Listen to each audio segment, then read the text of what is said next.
Baik, shalom Bapak Ibu, saudara dimanapun Anda berada. Jumpa lagi bersama saya Pendeta Jerry Adu dalam program ilustrasi khotbah Kristen yang lucu dan kocak.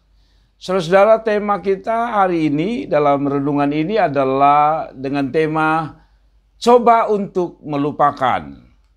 Ada sebuah cerita Mop Papua yang ingin saya coba bagi kepada saudara. Jadi ada cerita mengenai ada seorang murid di Papua dengan seorang guru di Papua.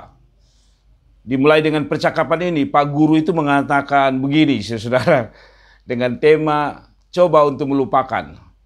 Obed, kata Pak Guru, kitong su capek dengan kopu nakal nih.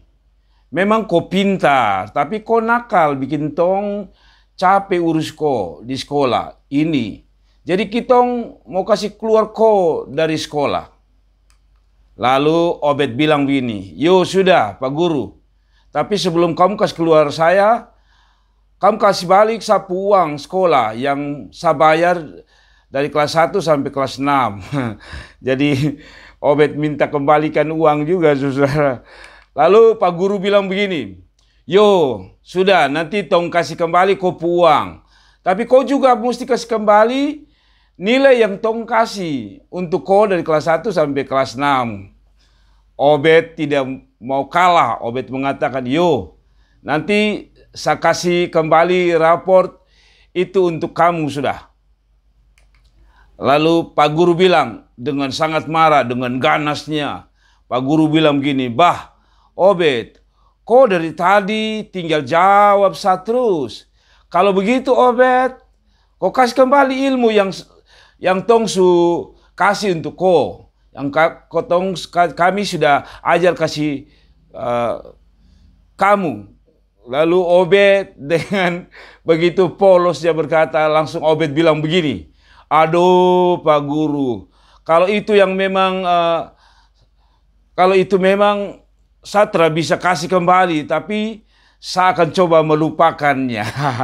Saudara, bagaimana mungkin ilmu yang ada di otak kita dikembalikan? Jadi Obed bilang, aduh Pak Guru, kalau yang itu memang saya tidak bisa kasih kembali, tapi saya akan coba untuk melupakan. Saudara, cerita ini sedikit lucu, bagaimana dialog antara seorang guru dengan seorang murid, di mana sang guru merasa anak ini nakal, lalu minta dia untuk kembalikan ilmu, dan si Obed mengatakan, kalau begini saya tidak bisa kasih kembali, tapi saya bisa melupakan. Bagaimana mungkin bisa melupakan, saudara?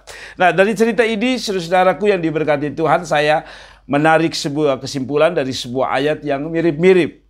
Seorang pernah merasa bahwa kita perlu melupakan sesuatu. Siapa itu? Paulus. Dalam Filipi pasal 4 ayat 13-14 dikatakan begini, saudaraku yang diberkati Tuhan. Saudara-saudara, aku sendiri tidak menganggap aku telah menangkapnya, tetapi ini yang kulakukan, aku melupakan apa yang telah di belakangku dan mengarahkan diri kepada apa yang di hadapanku, dan berlari kepada tujuan untuk memperoleh hadiah, yaitu panggilan surgawi dari Allah di dalam Kristus Yesus. Jadi saudara, kata aku coba melupakan ini ternyata pernah dikeluarkan oleh seorang rasul yang dulu bernama Saulus, seorang mantan penjahat, seorang ahli Taurat, tetapi akhirnya dia mengatakan, aku melupakan apa yang ada di belakangku dan mengarahkan diri kepada apa yang ada di hadapanku, dan berlari kepada tujuan untuk memperoleh hadiah, yaitu panggilan surgawi dari Allah dalam Kristus Yesus. Saudaraku yang diberkati Tuhan, apa yang dilupakan oleh Paulus? Sederhana, di dalam ayat yang sebelumnya, yaitu di dalam ayat yang ke-4 sampai 7, saya coba baca untuk kita sekalian. Dikatakan, sekalipun aku juga ada alasan untuk menaruh percaya pada hal-hal lahiriah. Jika ada orang lain menyangka dapat menaruh percaya pada hal-hal lahiriah, aku lebih lagi disunat pada hari ke-8 dari bangsa Israel, dari suku Benyamin, orang Ibrani asli, tentang pendirian terhadap hukum Taurat, aku orang Farisi. Jadi ketika dia mengatakan aku melupakan apa yang di belakangku, dia sedang bicara tentang masa lalu dia, yaitu apa? Saudara, dia begitu bangga pada perkara-perkara lahiriah. Orang Yahudi suka membanggakan hal-hal lahiriah seperti berpuasa, berdoa, dan juga yang lain dikatakan tadi bahwa disunat dan sebagainya, pelaku hukum Taurat dan sebagainya. Dan Paulus bilang, kalau saya mau lihat ke belakang, saya orang yang sebenarnya bisa membanggakan atau bisa diandalkan, karena saya pada masa lalu juga sempat menaruh percaya pada hal-hal lahiriah. Dikatakan di dalam situ, dikatakan kalau saudara bisa membanggakan hal-hal lahiriah yang dulu itu, saya lebih lagi, saya ini disudat pada hari ke-8, saya bangsa Israel dari suku Benyamin. Kita tahu bahwa orang Israel ada 12 suku dan salah satunya adalah suku Benyamin.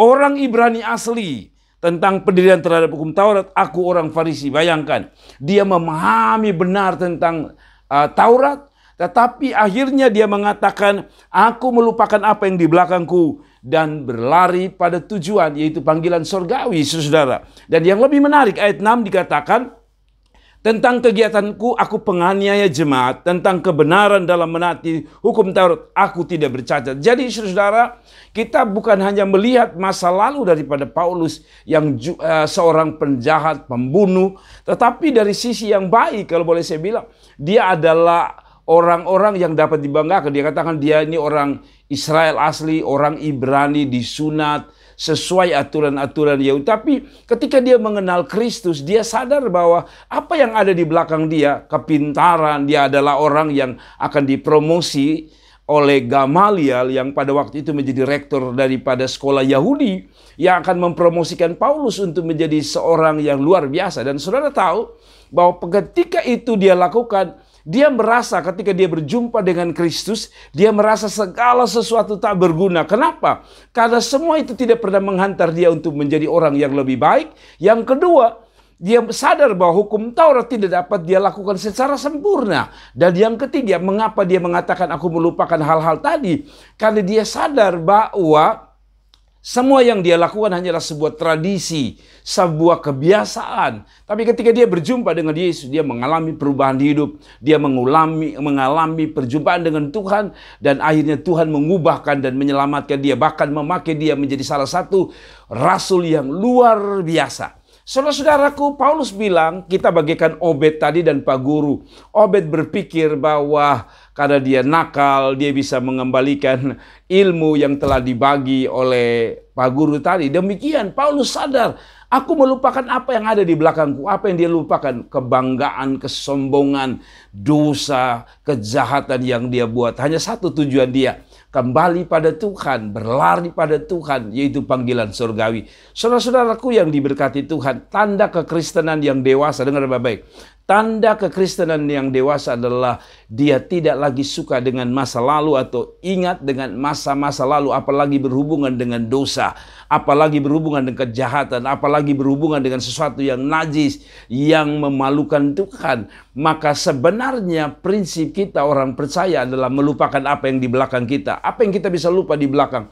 Masa lalu kita yang menghancurkan kita, kejahatan kita di masa lalu, segala yang menyakiti hati Tuhan di masa lalu harusnya kita tinggalkan. Mengapa saya mengajak kita seperti itu? Saudara-saudaraku yang diberkati Tuhan, karena ada begitu banyak orang jadi orang Kristen yang katanya mengenal Tuhan, katanya mengasihi Tuhan, katanya orang yang dekat Tuhan, katanya pelayan, katanya mereka mau mengasihi Allah, tetapi mereka masih membawa masa lalu mereka.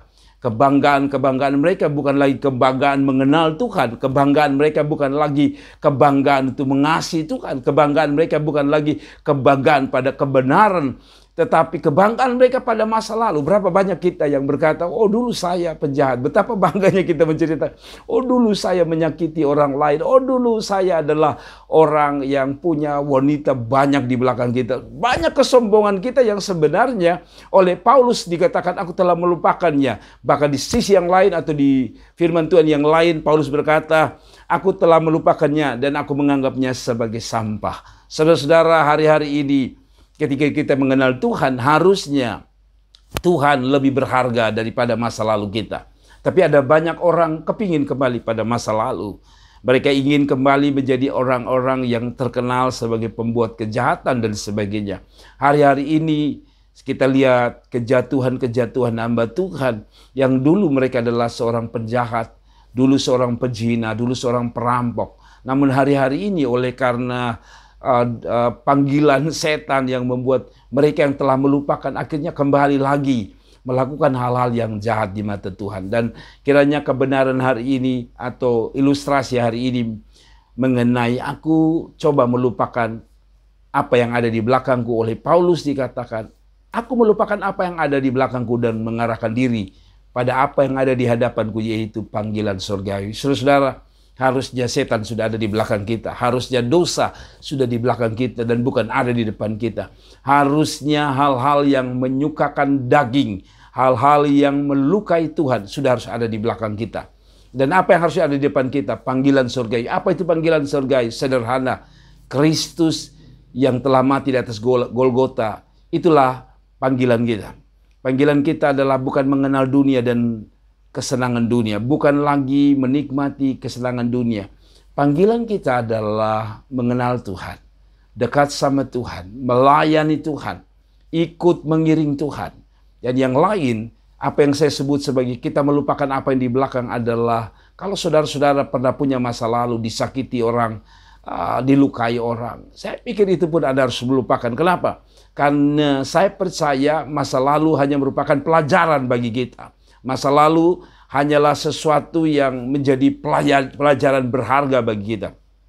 Tapi masa lalu tidak bisa mengerjakan masa depan.